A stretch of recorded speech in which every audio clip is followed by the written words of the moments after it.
부유층 노인들과 20대 여성 등 19명을 연쇄살해하고 암매장한 용의자 유영철이 검거됐습니다. 노인과 여성 등 20명의 목숨을 앗아간 연쇄살인마 유영철. 이 계기로 여성들이 함부로 몸을 놀리거나 하는 일이 없었으면 하고 부유층들도 좀 각성했으면 합니다. 전례 없는 사이코패스 살인마의 등장이었습니다. 하지만 불과 4년 전 미성년자 성폭행 혐의로 체포됐던 유영철. 왼쪽으로 약간 넓었습니다. 그리고 왼쪽으로 들어가고 나무 계단을 올라갔습니다. 우리가 알고 있던 사이코패스 살인마 유영철과는 너무나 다른 모습이었습니다. 유영철이 우리에게 처음 모습을 드러낸 건 연쇄살인마로 검거되기 4년 전인 2000년 3월이었습니다. 미성년자를 성폭행할 때 경찰관을 사칭했는데 이때 사용한 경찰 신분증이 진짜 경찰관에서 뺏은 것이라고 털어놓은 겁니다. 신분증을 빼앗은 곳은 미아리 텍사스로 불리던 서울의 사창가였습니다. 무전기를 들이내면서 경찰청에서 나왔다고 하니까 나를 이렇게 밖으로 좀 손을 잡고 나가더니 자기도 같은 직원인데 같은 직원끼리 봐달라. 경찰이 윤락과의 전쟁을 선포했던 그때 호주들에게 푼돈이나 듣던 유영철이 미성년자와 성매매하던 경찰을 적발하고 신분증까지 빼앗은 겁니다. 굉장히 철회되어 있고 지금 자기를 가리려고 하잖아요. 그렇죠. 이제 이자가 몇 년 지난 데에는 이제 아주 오만해진 거죠. 왼쪽으로 약간 넓었습니다. 그리고 왼쪽으로 들어가고 나무 계단을 올라갔습니다.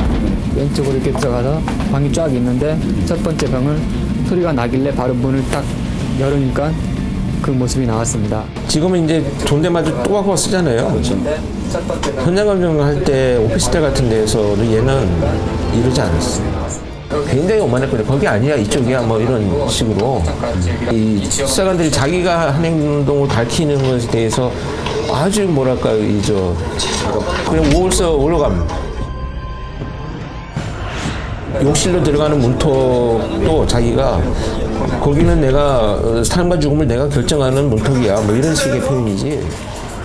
불과 4년 만에 태도가 180도 돌변한 유영철.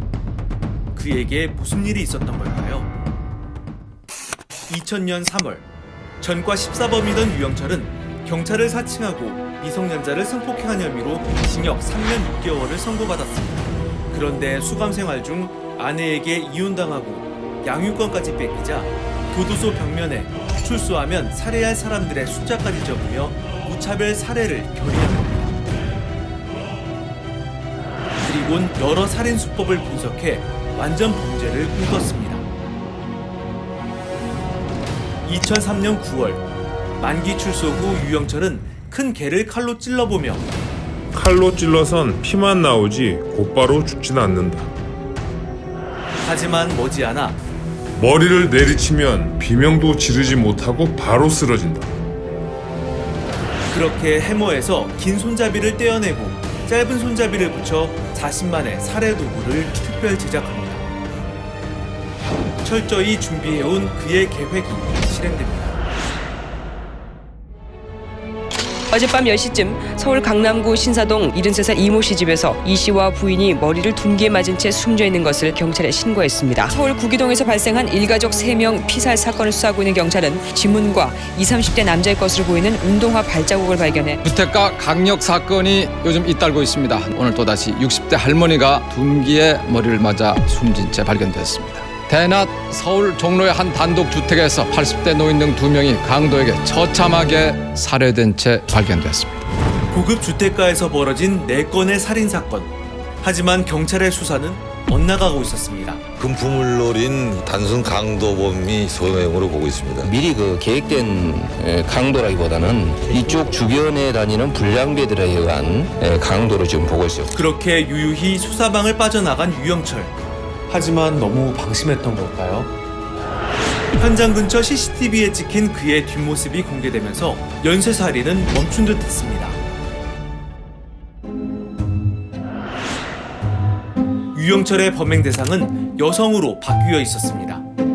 연락이 끊겨도 신고가 쉽지 않은 집단. 거의 자기가 익숙해진 수법을 바꾸는 범죄자는 거의 없습니다. 여성들을 자신의 집으로 유인하고 준비한 해머를 머리에 내리쳤습니다.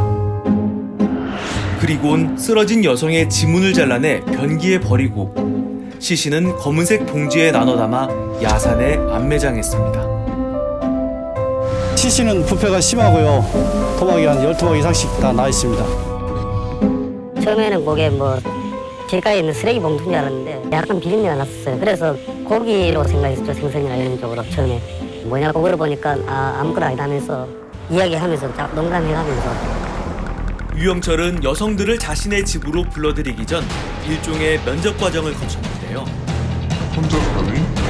연락하는 가족이나 친구들은 있니? 여성이 실종되면 누군가 신고할 수 있다는 걱정에 죽일 사람과 죽이지 않을 사람을 신중하게 골랐습니다.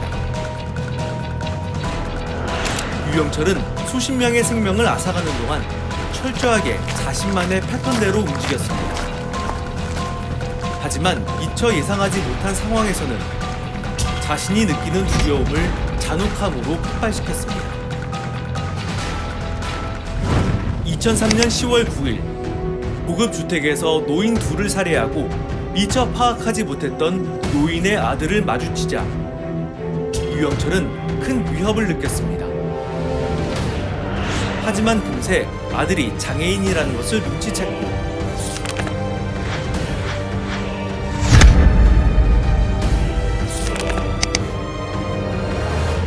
유영철은 단속경찰 행세를 하며 불법 음란물을 판매하던 노점상을 적발합니다. 돈이나 몇 푼 뜯어낼 생각으로 그의 손목에 수갑을 채운 뒤 차에 태웠습니다. 하지만 이미 수차례 적발된 경험이 있던 노점상이 자신의 정체를 의심하자 해머로 얼굴과 머리를 마구 내리치고 피해자의 목과 허벅지를 칼로 난자했습니다. 그리고는 손목을 잘라 인근의 방파제에 버린 뒤 차에 불을 질렀습니다. 애기 아빠를 얼굴을 볼 수 없게 해놨어요. 저번에 자신보다 육체적으로 강한 상대에게서 느끼는 열등감, 오히려 자신이 제압당할 수 있다는 공포는 곧 그간 해온 범행들까지 탄로날 수 있다는 두려움과 함께 폭발했습니다.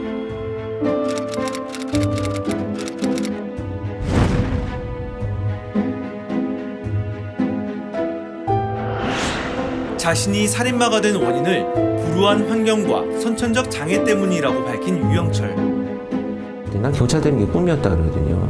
자기가 색약 때문에 이게 실패했다는 얘기가 그때 나온 거예요. 그러니까 그만큼 어렸을 때 자기가 환경적인 것에 벗어날 수 없는 데가 어떤 갇혀있다라는 이런 생각을 하기 때문에. 그리고 자신의 말 한마디 한마디에 술렁이는 경찰과 언론의 모습에 유영철은 우월감에 빠졌습니다. 나중에 진실을 밝히겠습니다. 마치 자신이 사회의 잘못을 바로잡는 영웅인 것처럼 범행을 합리화했습니다. 실제로 여성들이 함부로 몸을 놀리거나 하는 일이 없었으면 하고 부유층들도 좀 각성했으면 합니다. 2004년 7월 16일 검거된 유영철. 유영철은 우리의 기억처럼 어마어마한 사이코패스 살인마가 아니었습니다. 그는 단 한 번도 자신보다 건장한 남성을 범행 대상으로 삼지 않았고 늘 힘없는 노인과 여성만을 노린 소심하고 비겁한 범죄자였습니다.